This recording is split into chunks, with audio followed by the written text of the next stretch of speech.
Tu peux attirer un client avec une publicité. Tu peux même réussir à le vendre. Mais ce qu'il fait qu'il revienne, parle de toi autour de lui, qu'il choisisse ta marque sans hésiter, ce n'est ni ton prix, ni ton produit. C'est ce que ta marque lui fait ressentir. Aujourd'hui, je veux te montrer comment créer une marque qui inspire. Une marque que les gens n'oublient pas. Je suis Pérez Bantaleka, coach en éducation financière, entrepreneur et conférencier. Dans cette chaîne, on parle de l'éducation financière, du développement personnel. On parle sur l'argent, comment le générer, comment le contrôler, comment le dupliquer. Alors, prends ton stylo et ton bloc-notes et accroche-toi bien en ton siège et c'est parti.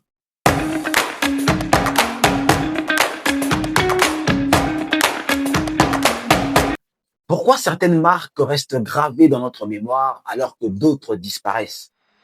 Pourquoi certains entrepreneurs arrivent à créer une communauté alors que d'autres passent leur temps à courir derrière de nouveaux clients?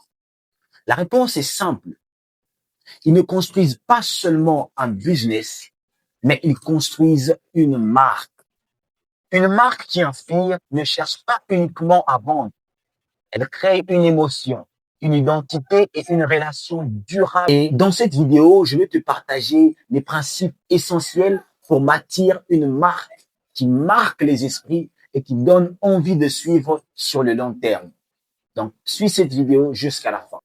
Ok.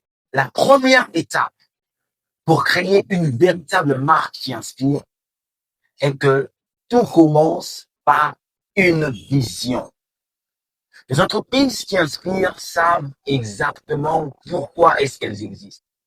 Elles ne travaillent pas uniquement pour gagner de l'argent, mais elles poursuivent une mission claire et bien définie. Les gens ne peuvent pas te suivre si toi-même tu ne sais pas où tu vas.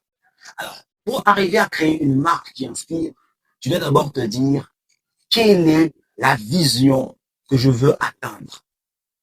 Tu dois être toi-même le premier à chercher à atteindre cette vision. En faisant ainsi, les autres vont s'accrocher à ta vision.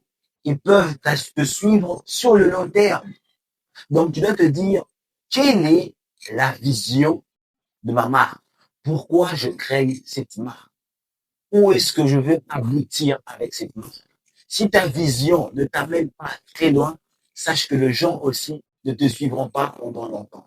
Certes, c'est vrai, à tes débuts, tu peux faire le buzz, tu peux déclencher des ventes, mais au bout de quelques temps, ton entreprise va s'éteindre. Mais si ta vision dépasse le seuil de l'entendement humain, si ta vision te fait peur à toi-même, il serait peut-être temps que tu puisses te concentrer sur cette entreprise. Et il faudrait retenir cette phrase ici.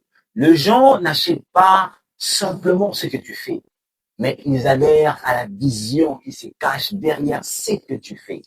Donc, il faut savoir exactement qu'est-ce que tu fais et où tu vas. La deuxième étape pour créer une marque qui inspire est de créer une identité visuelle reconnaissable. Une bonne marque doit être reconnue en quelques secondes, que ce soit par son logo, par ses couleurs ou par son style, il doit être reconnu. Ne choisis pas simplement tes couleurs ou ton logo sur un coup de tête, mais c'est quelque chose qui va être inspiré, c'est quelque chose qui va être bien réfléchi, car elle va rester le premier facteur qui va attirer l'attention. Quelqu'un ne peut peut-être pas entendre parler de ta marque, mais le fait de le voir à chaque fois, peut arriver qu'il commence à s'intéresser. Je vois beaucoup ce logo, je vois beaucoup ces couleurs, je vois beaucoup ce style. Qu'est-ce que c'est? Tu vois? Donc, pour créer une marque qui inspire, tu dois vraiment être catégorique sur la sélection de ton logo, de tes couleurs ou de ton style. Et ici, tout doit rencontrer la même histoire. Lorsque quelqu'un voit ton contenu, il va facilement se dire, ça, c'est telle marque. Ça, c'est telle marque. Il faudrait que la couleur rencontre la même histoire que ton logo, ou encore que ton logo rencontre la même histoire que ton style. Donc, ne les choisis pas au hasard. Tu dois vraiment réfléchir dessus. Tu dois vraiment savoir pourquoi est-ce que tu les mets. Chaque élément qui sera placé dans ton identité visuelle doit contenir une histoire. Et cette histoire n'est peut-être pas reliée directement à vous-même. Je connais des personnes qui ont eu à mettre des logos dans leur marque. Et l'histoire de ces logos n'était pas directement reliée à eux. Il y a eu quelqu'un qui a raconté une anecdote qui leur a fait rire tellement la salle avait ri. Il s'est dit non, tiens, je vais essayer de créer une marque qui sera en rapport avec cet événement. Et c'est comme ça, c'est allé aussi. Mais tout ce que je te demande, c'est que ta marque doit vraiment porter une histoire cohérente avec tes couleurs, avec ton style, de telle sorte que lorsqu'on voit telle couleur, même sans voir le logo, on peut se dire, ça pourrait être telle marque, cette couleur pourrait être telle marque, ce style pourrait être tel logo. Vous voyez? Donc, tous doivent converger et non diverger. Les idées ne doivent pas se disperser, mais elles doivent converger vers une seule idée claire. En faisant cela, tu crées une identité visuelle remarquable. Et ici aussi, tu ne dois pas simplement choisir ton logo en fonction des concurrents, par exemple. Tu te dis, non, tous mes concurrents mettent un arc. Alors, moi aussi, je vais mettre un arc. Non. Ou encore des couleurs. Donc, tu as mis telle couleur, moi aussi, je dois mettre telle couleur. Couleur arc-en-ciel, je choisis aussi des couleurs arc-en-ciel. Non. Et ce qu'il faudrait savoir ici, c'est qu'une marque forte ne cherche pas simplement à ressembler aux autres, mais elle devient impossible à confondre. Le troisième élément pour créer une marque qui inspire, comme le nom le dit, tu dois chercher, inspirer avant de vendre. La plupart des entrepreneurs veulent vendre dès la première publicité. Ils lancent une publicité et ils s'attendent directement à générer des ventes. Non. Mais les vraies marques qui inspirent cherchent d'abord à éduquer, à motiver, à aider d'une manière ou d'une autre. En faisant ceci, tu entres automatiquement dans la mémoire de ton audience, la mémoire de ton public, de telle sorte que ils vont chercher à commencer à te suivre très fréquemment, savoir qu'est-ce que tu vas leur dire aujourd'hui. Donc, même dans tes publicités, mets-y réellement de la valeur. Dans ta marque, crée une marque qui vient vraiment enseigner quelque chose aux personnes. Une chose qu'elles ne connaissaient pas, par exemple. Vous voyez, en faisant ceci, les gens vont fortement s'intéresser à toi. Et tu vas comprendre qu'au bout d'un moment, les ventes vont commencer à se déclencher sans que tu ne forces. C'est un peu comme l'exemple d'Apple. Aujourd'hui, Apple n'a pas besoin de sortir un iPhone 18 et nous détailler exactement qu'est fait son iPhone 18. Tellement il nous a enseigné dans les précédents iPhones qu'aujourd'hui, il suffit que Apple dise, tiens, il y a un nouveau iPhone qui sort et on est tous pressés de sortir notre argent et d'aller l'acheter. Pourquoi? Parce qu'il nous a éduqués sur quelque chose. Et il faudrait savoir ici, c'est que les marques qui changent de vie n'ont jamais besoin de supplier les clients pour acheter. Ce sont les clients eux-mêmes qui viennent. Pourquoi? Parce que ces marques ont posé des bonnes fondations d'information, d'éducation, de motivation, d'enseignement. Donc, cherche premièrement à inspirer avant de vendre. Le quatrième élément pour créer une marque qui inspire, c'est d'être cohérent dans tout ce que tu fais. La confiance s'acquiert par réputation. Si aujourd'hui tu viens défendre une valeur, que demain tu viens la contredire, les gens auront une difficulté à te faire confiance. Donc, dans tout ce que tu fais, tu dois être cohérent. Voilà pourquoi il est très important, avant de lancer une publicité, avant de lancer une information, d'avoir la véracité de ce que tu veux annoncer. Parce que si ce n'est pas le cas, laisse-moi te dire que quand tu viendras la contredire demain, tu vas baisser en taux de confiance. Et plus tu vas commencer à répéter cette erreur, moins les gens te feront confiance. Donc, avant de sortir, ne serait-ce que même une information liée à un enseignement, par exemple, comme je l'ai dit dans l'étape précédente, il faudrait apporter de la valeur. Il faudrait enseigner aux deux personnes. Alors, avant de faire ceci, tu dois premièrement d'abord te rassurer de la véracité de ce que tu dis. Ça te permet d'éviter plusieurs erreurs. Voilà pourquoi quand même tu dois aussi te former. Je répète à chaque fois, un entrepreneur, c'est quelqu'un qui se forme constamment. C'est un éternel apprenti. Quel que soit le niveau que tu vas atteindre, tant que tu es encore vivant sur cette terre, dis-toi que tu es dans un moment d'apprentissage.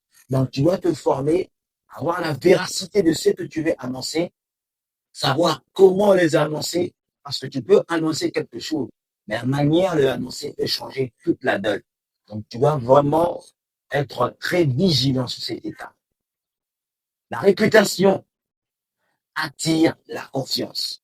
Quand tu détruis ta réputation, la confiance se détruit aussi.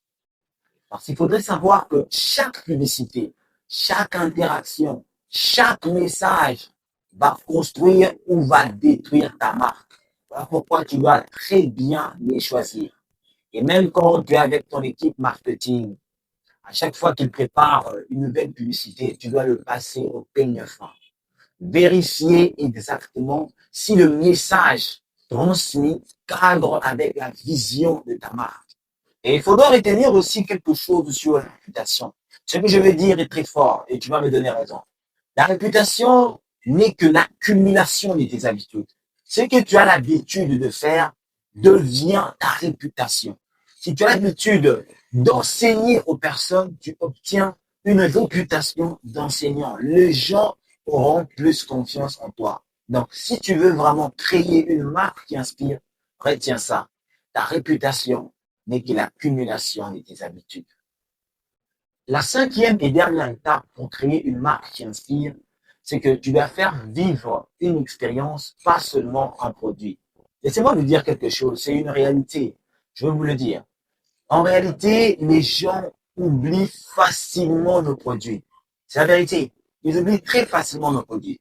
Mais ils ont une difficulté à oublier ce que tu leur as fait ressentir. Voilà pourquoi tu dois être vraiment au petit soin avec tes clients. Quand tu as un client, traite-le comme si c'était le seul client que tu avais. En tout cas, ne sois pas mal poli. Même dans ton équipe, tu dois vraiment veiller à ce que ton équipe ne soit pas mal polie. Le client peut s'emporter, c'est vrai, mais toi aussi ne t'emporte pas comme lui. Tu vois? Ça peut arriver, le client était peut-être dans une mauvaise journée, il est arrivé, il y a eu un malentendu, mais par ta manière de répondre au client, tu vas voir que tu calmes même ses nerfs.